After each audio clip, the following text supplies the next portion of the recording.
에베소서 1장. 하나님의 뜻에 따라 예수 그리스도의 사도가 된 나 바울은 예수 그리스도를 믿는 에베소의 성도들에게 편지를 씁니다.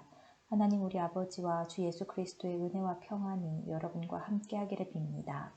우리 주 예수 그리스도의 아버지 되시는 하나님께 찬양을 드립니다. 하나님께서는 하늘에 있는 모든 영적인 복을 그리스도 안에서 우리에게 내려주셨습니다. 하나님께서는 이 세상이 창조되기 전 그리스도의 사랑 안에서 우리를 흠없는 거룩한 백성으로 선택하셨습니다. 또한 그때부터 예수 그리스도를 통해 우리를 자녀 삼으시기로 작정하셨습니다. 하나님께서는 이 일을 바라시고 또 기뻐하셨습니다.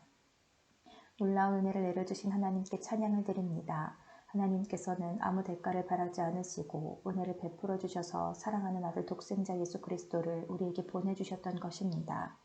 그리스도 안에서 우리는 그의 보혈로 자유함을 얻었습니다. 또한 하나님의 풍성한 은혜로 죄사함도 받았습니다. 하나님께서는 풍성한 지혜와 지식으로 우리에게 한 가지 비밀을 가르쳐 주셨습니다. 그것은 하나님께서 그리스도를 통해 우리를 구원하시려는 뜻을 가지고 계시다는 것이었습니다. 때가 되면 하나님은 그 계획을 분명히 이루실 것입니다. 땅과 하늘에 있는 모든 것의 으뜸이 되신 그리스도 예수 안에서 하나가 될 것입니다. 모든 것을 그의 뜻대로 이루시는 하나님께서는 오래전에 이미 우리를 하나님의 백성으로 예정해 놓으셨습니다. 그리스도 안에서 첫 소망을 가진 우리들을 통해 하나님께서는 찬양을 받기 원하십니다.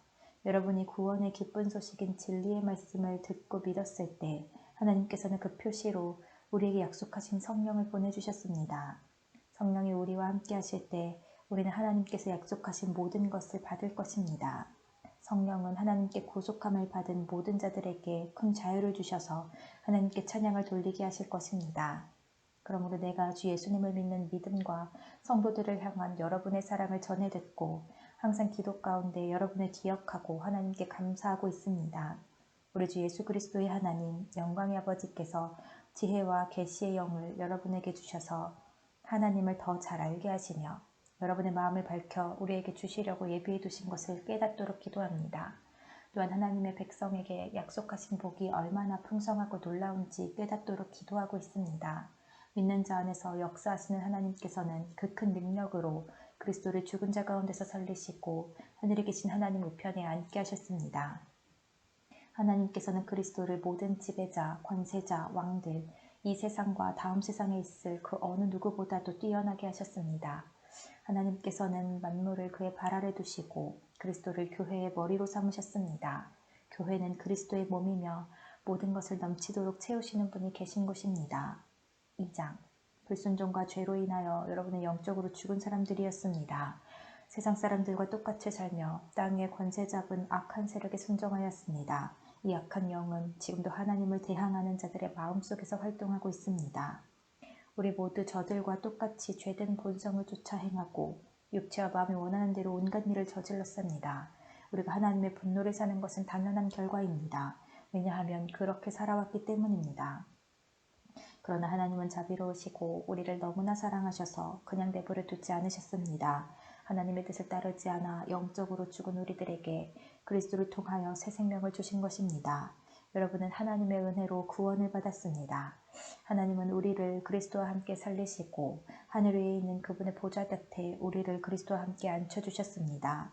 또한 앞으로 오는 모든 세대에게 하나님의 은혜가 얼마나 크고 놀라운지를 보여주시려고 예수 그리스도 안에 있는 우리 모두에게 그의 자비를 나타내셨습니다. 여러분 하나님의 은혜 안에서 믿음으로 구원을 받았습니다. 여러분 스스로는 자신을 구원할 수 없습니다.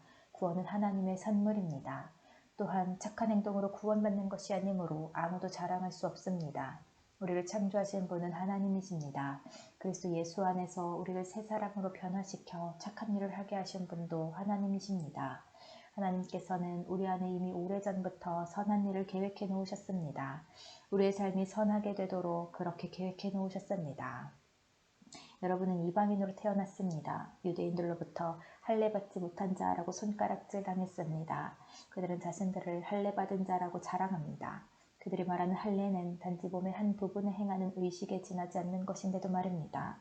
그러나 하나님 없이 살았던 지난날을 잊지 말기 바랍니다. 여러분은 이스라엘 자손도 아니며 그의 백성에게 약속하신 복의 기업도 받을 수 없는 사람들이었습니다. 소망도 없고 하나님도 모르는 자들이지 않았습니까? 하지만 하나님을 알지 못하고 살았던 여러분이 이제는 예수 그리스도 안에서 그리스도의 보혈로 인해 하나님과 가까워질 수 있게 되었습니다. 그리스도를 통해 평안을 누리고 유대인과 이방인이 그리스도 안에서 하나가 되었습니다.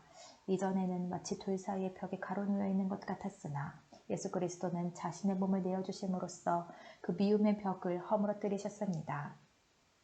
유대인의 율법에는 너무나 많은 명령과 규칙이 있었습니다. 그러나 예수님은 이러한 율법을 폐하셨습니다.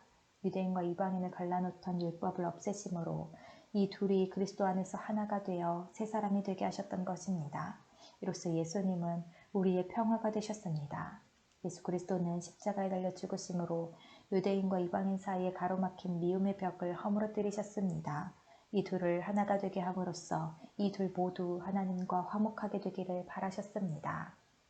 그리스도는 하나님을 모르는 이방인들에게 찾아오셨고 하나님을 믿는 유대인들에게도 찾아오셔서 평화에 대해 가르치셨습니다.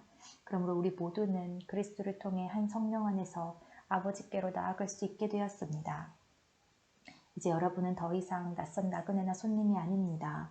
이제는 하나님의 거룩한 백성으로 하늘의 시민이요 가족입니다. 성도는 사도와 예언자들이 닦아놓은 기초 위에 세워진 하나님의 집이며 그리스도 예수께서 친히 그 건물의 머릿돌이 되어주십니다. 건물 전체가 그리스도 안에서 서로 연결되어 주님의 거룩한 성전으로 점점 자라갈 것입니다. 여러분 역시 유대인들과 함께 그리스도 안에서 함께 지어져 가고 있습니다. 성령을 통해 하나님이 친히 거하시는 곳으로 여러분은 아름답게 지어져 갈 것입니다. 3장 나 바울은 예수 그리스도의 종으로 이방인인 여러분을 위해 감옥에 갇혀 있습니다. 여러분도 분명히 알고 있듯이 하나님께서는 여러분에게 은혜를 나타내시려고 내게 이 일을 맡기셨습니다. 전에 내가 편지에도 간단히 말했듯이 하나님께서는 내게 계시로 비밀스러운 계획을 알려주셨습니다. 이것을 읽어보면 내가 그리스도에 관한 신비로운 진리를 어떻게 깨닫게 되었는지 알 수 있을 것입니다. 옛날에는 비밀스러운 진리를 아무도 깨달을 수가 없었습니다. 그러나 이제는 성령을 통해 그의 거룩한 사도들과 예언자들에게 이 신비로운 진리를 보여주셨습니다. 그 비밀이란 바로 이방인들도 유대인들과 마찬가지로 하나님께서 그의 자녀들을 위해 예비해 두신 것들을 함께 상속받을 수 있다는 것입니다. 이방인들도 유대인과 함께 한 몸을 이루는 지체가 되었기 때문에 예수 그리스도 안에서 하나님께서 약속하신 것을 함께 누리게 되었습니다. 이것이야말로 하나님께서 이방인들에게 주신 기쁜 소식이 아니겠습니까? 하나님의 크신 능력과 특별한 은혜로 나는 이 기쁜 소식을 전하는 일꾼이 되었습니다. 나는 지극히 보잘것없는 그리스도인 중에 하나였으나 하나님께서는 내게 능력과 재능을 주셔서 그리스도를 믿음으로써 누리게 될 부요함을 이방인들에게 전하게 하셨습니다. 이 복음의 부요함은 말로 다 표현하기 힘들 만큼 크고도 놀랍습니다. 이뿐 아니라 하나님께서는 나에게 만물을 창조하신 한 분, 곧 하나님 안에 숨겨진 진리에 관한 계획을 모든 사람에게 전할 임무도 맡기셨습니다. 하나님께서 이렇게 하시는 목적은 교회를 통해서 하늘의 통치자들과 권세자들에게 하나님의 무한한 지혜를 알게 하려 하시는 것입니다. 그리고 이 모든 것은 우리 주 예수 그리스도를 통해 태초부터 이루려고 계획하신 일이기도 합니다. 우리는 그리스도를 믿고 의지함으로 두려움 없이 자유롭게 하나님 앞에 나아갑니다. 내가 지금 받고 있는 고난으로 인해 실망하거나 낙담하지 마십시오. 이 고난이 오히려 여러분에게 영광이 되는 것입니다. 그러므로 이제 나는 하나님 아버지께 무릎을 꿇고 기도합니다. 하늘과 땅에 있는 성도는 그분께로부터 참 생명의 이름을 받은 자들입니다. 하나님께서 크신 영광 가운데 성령을 통해 그분의 능력으로 여러분의 속사람을 튼튼하게 하여 주시기를 기도합니다. 믿음을 통해 그리스도께서 여러분의 마음 가운데 살아계시기를 기도합니다. 또한 여러분의 삶이 사랑 안에서 강하여지고 또 깊게 뿌리내려 모든 성도들이 그리스도의 크신 사랑을 깨닫게 되기를 기도합니다.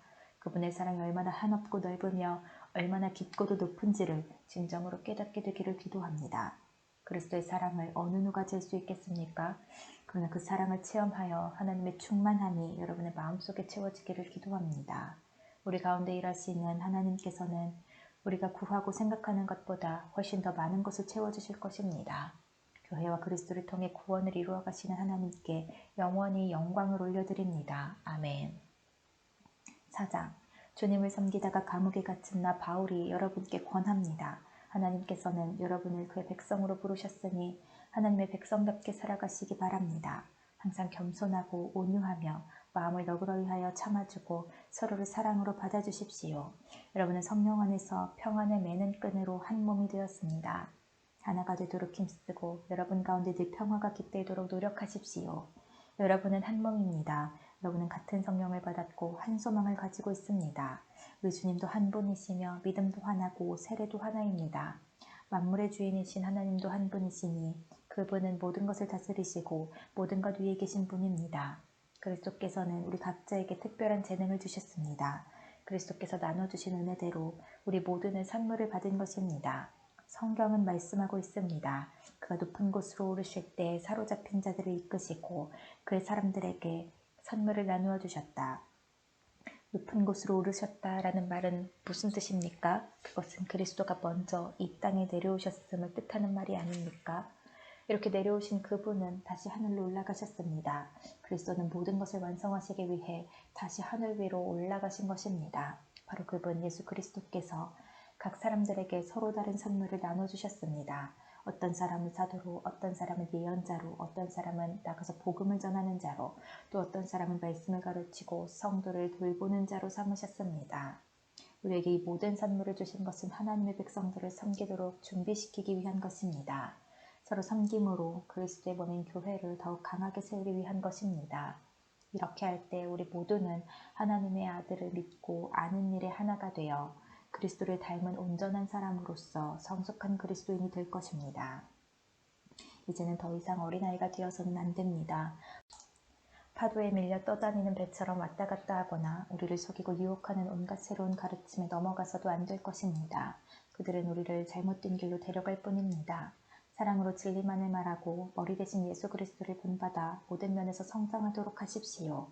온몸이 그리스도께 붙어 있으니 각 지체가 서로 도와주어 각자 맡은 일을 잘 해내도록 하십시오. 그러면 온몸이 건강하게 성장하여 사랑 안에서 더욱 튼튼히 서게 될 것입니다.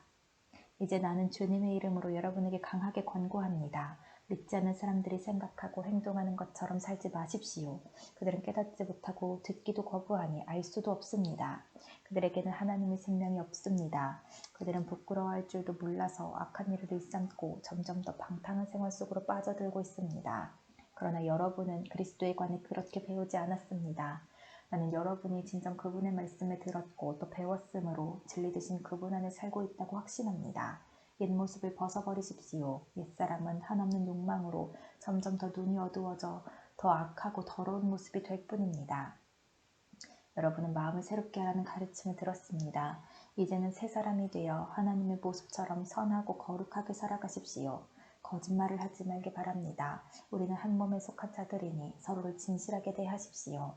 화가 나더라도 죄를 짓지 말며 해가 지기 전에는 화를 풀기 바랍니다. 그렇지 않으면 사탄이 여러분을 공격할 수 있도록 놔두는 것이 됩니다. 도둑질하는 사람이 있으면 도둑질을 그만두고 새로운 마음으로 일을 시작하십시오. 그 손으로 열심히 일하여 오히려 어려운 사람을 도우며 살아가십시오. 말을 하려거든 남의 험담을 하지 말고 다른 사람을 칭찬하는 유익한 말을 하십시오. 여러분의 말을 듣는 사람들이 도움을 받을 것입니다. 하나님의 성령을 슬프게 하지 마십시오. 하나님께서는 마지막 날에 여러분이 구원받을 것을 보증하시기 위해 우리에게 성령을 보내주셨습니다. 원한을 품거나 화내지 마십시오. 가시돋친 말로 다른 사람의 마음을 아프게 하지 마십시오. 친절히 대하고 사랑과 온유함으로 하나님이 그리스도 안에서 여러분을 용서하신 것 같이 서로를 용서하십시오. 5장. 여러분은 하나님이 사랑하는 자녀들입니다. 그러므로 하나님을 닮으려고 노력하십시오. 그리스도께서 우리를 사랑하신 것처럼 다른 사람을 사랑하며 사십시오. 그리스도께서는 우리를 위해 자신을 내어주시어 하나님 앞에 향기나는 희생제물이 되셨습니다. 성적인 죄를 짓지 않도록 조심하십시오. 어떤 종류의 악이나 탐욕도 틈타지 못하게 하십시오. 이런 것들은 하나님의 거룩한 백성에게 적합하지 못한 것들입니다. 더러운 말이나 저속한 농담을 입에 담지 말며 늘 입에 감사가 넘치게 하십시오. 음란하고 더러우며 욕심에 가득 찬 자는 하나님 나라에 들어갈 수 없음을 알고 있을 것입니다. 이 모든 것에 관심을 두는 것은 하나님 이외의 거짓 우상을 섬기는 것과 같습니다. 이런 거짓된 말로 여러분을 꿰는 자들에게 속아 넘어가지 않도록 주의하십시오. 하나님께서는 불순종하는 자들에게 무서운 벌을 내리실 것입니다. 그러므로 이들과 어울리지 말기 바랍니다. 이전에는 여러분도 어둠 가운데 있었으나 이제는 주님 안에서 빛 가운데 살아갑니다. 그러므로 빛에 속한 자녀답게 사십시오. 빛은 선하고 의로우며 진실된 삶으로 인도합니다. 하나님을 기쁘시게 하는 일이 무엇일지 생각하십시오. 어둠에 속한 자들처럼 행동하지 않도록 주의하십시오. 그런 것은 아무 유익도 없습니다. 오직 선한 일을 하여 어둠 속에서 행하는 일들이 잘못된 것임을 알리십시오. 몰래 저지르는 그런 일들은 입에 담기조차 부끄러운 것들입니다. 그러나 빛이 오면 모든 것이 환히 드러날 것입니다. 성경에서도 잠자는 자여 일어나라, 죽음에서 깨어나 일어나라, 그리스도께서 내게 빛을 비추실 것이다 라고 말하고 있습니다. 그러므로 여러분은 자신의 생활을 늘 살피십시오. 어리석은 자처럼 살지 말고 지혜롭게 행동하십시오. 내가 악하니 가능하면 선한 일을 할 수 있는 기회를 잘 붙드시기 바랍니다. 분별 없이 어리석은 자가 되지 말고 주님이 원하시는 것이 무엇인지 배우도록 노력하십시오. 술 취하지 마십시오. 여러분의 영적인 삶을 갉아먹을 것입니다. 성령으로 충만해지도록 힘쓰십시오. 시와 찬미와 영적인 노래로 서로 이야기하며 마음으로 주님께 노래하고 찬송하십시오. 우리 주 예수 그리스도의 이름으로 하나님 아버지께 항상 감사를 드리십시오. 그리스도를 두려워하며 존경하는 마음으로 서로 순종하십시오. 아내들은 주님께 순종하듯이 남편의 권위에 순종하십시오. 남편이 아내의 머리가 되면 그리스도가 교회의 머리인 것과 같습니다. 교회는 그리스도의 몸이며 그리스도는 교회의 구주가 되셨습니다. 교회가 그리스도의 권위 아래 있듯이 아내가 남편에게 순종하는 것은 당연한 것입니다. 모든 일에 순종하십시오. 남편들은 그리스도가 교회를 사랑하듯이 아내를 사랑하십시오. 그리스도는 생명을 내어주시기까지 교회를 사랑하셨습니다. 그리스도께서는 교회를 물로 씻고 말씀으로 깨끗하게 하셨습니다. 마치 아름답고 깨끗한 신부처럼 교회를 깨끗하고 거룩하게 하시기 위해 그리스도께서 죽으셨던 것입니다. 그러므로 남편들은 이와 같이 아내를 사랑하십시오. 자기 몸을 아끼고 사랑하듯이 아내를 사랑하기 바랍니다. 자기 아내를 사랑하는 자는 곧 자신을 사랑하는 자입니다. 자기 몸을 미워하는 사람은 없습니다. 오히려 아끼고 돌볼 것입니다. 이것이 바로 그리스도가 교회를 위해 하신 일입니다. 우리는 그리스도의 몸인 교회의 지체들입니다. 성경에서도 그러므로 사람이 부모를 떠나 자기 아내와 연합하여 한 몸을 이룰 것이다 라고 말씀하고 있습니다. 그 비밀이 놀랍고 크니 이것이 바로 그리스도와 교회와의 관계를 두고 말하는 것입니다. 다시 한번 당부하는데 남편들은 아내를 제 몸같이 사랑하고 아내는 남편에게 순종하십시오. 6장 자녀들은 부모에게 순종하십시오. 이것이 주님을 믿는 사람으로서 옳게 행하는 일입니다. 십계명에도 내 부모를 공경하라고 하였습니다. 이것은 약속이 보장된 첫 계명입니다. 그 약속은 내가 하는 일이 다 잘 되고 이 땅에서 장수할 것이다 라는 것입니다. 아버지는 자녀들의 마음을 상하게 하거나 화를 돋우지 말고 주님의 훈계와 가르침으로 잘 키우십시오. 종들은 두렵고 존경하는 마음으로 주인에게 복종하십시오. 그리스도께 복종하듯이 참마음으로 순종하기 바랍니다. 주인이 볼 때만 잘하는 척하지 말고 마음을 다하여 하나님의 뜻을 행하십시오. 사람에게 하듯이 하지 말고 그리스도를 섬기듯이 기쁜 마음으로 주인을 위해 일하십시오. 여러분이 종의 신분이든지 자유인이든지 주님께서는 선을 행한 것에 대해 보답해 주신다는 사실을 잊지 말기 바랍니다. 주인들도 똑같이 종들에게 잘해주고 윽박지르지 마십시오. 여러분의 주인이기도 하지만 동일하게 그들의 주인도 되시는 분이 하늘에 계십니다. 우리 주님은 모든 사람을 차별하지 않으시고 똑같이 대해주는 분이십니다. 끝으로 주님의 크신 능력 안에서 강해지십시오. 사탄의 악한 속임수에 넘어가지 않도록 하나님의 무기로 완전 무장하시기 바랍니다. 우리의 싸움은 이 땅의 사람들에 대항하여 싸우는 것이 아니라 이 세상의 어두운 세력들과 공중의 권세 잡은 악한 영들에 대항하여 싸우는 것입니다. 하나님의 전신갑주가 필요한 이유가 여기 있습니다. 그것은 악한 날에 쓰러지지 않고 싸움이 끝난 후에도 굳건히 서기 위해서입니다. 이제 여러분은 굳게 서서 진리의 허리띠를 띠고 가슴에 의의 흉배를 붙이십시오. 발에는 평화의 복음을 전할 신을 신으십시오. 손에는 악한 자의 불화살을 막아낼 믿음의 방패를 드십시오. 머리에는 구원의 투구를 쓰고 하나님의 말씀이 성령의 칼을 쥐십시오. 성령 안에서 늘 기도하고 필요한 모든 것을 위해 간구하십시오. 언제나 준비된 마음으로 좌절하지 말고 다른 그리스도인들을 위해서도 기도하십시오. 또한 나를 위해서도 기도해 주십시오. 말씀을 전할 때 두려움 없이 담대하게 복음의 비밀을 말할 수 있도록 나를 위해 기도해 주십시오. 나는 복음을 전하는 자로서 사명을 받았습니다. 이제 나는 감옥에서 이 일을 합니다. 내가 옥중에서도 전해야 될 말씀을 담대하게 전파할 수 있도록 기도해 주십시오. 사랑하는 형제 두기고를 보냅니다. 그는 주님의 성실한 일꾼입니다. 내가 어떻게 지내며 무엇을 하는지 자세히 알려줄 것입니다. 그를 보내는 것은 우리의 사정을 알리기 위함이며 또한 여러분을 격려하기 위함입니다. 하나님 아버지와 주 예수 그리스도께서 믿음 안에서 사랑과 평안을 여러분에게 내려주시기를 기도합니다. 하나님의 은혜가 우리 주 예수 그리스도를 변함없이 사랑하는 여러분 모두에게 함께 하시기를 기도합니다.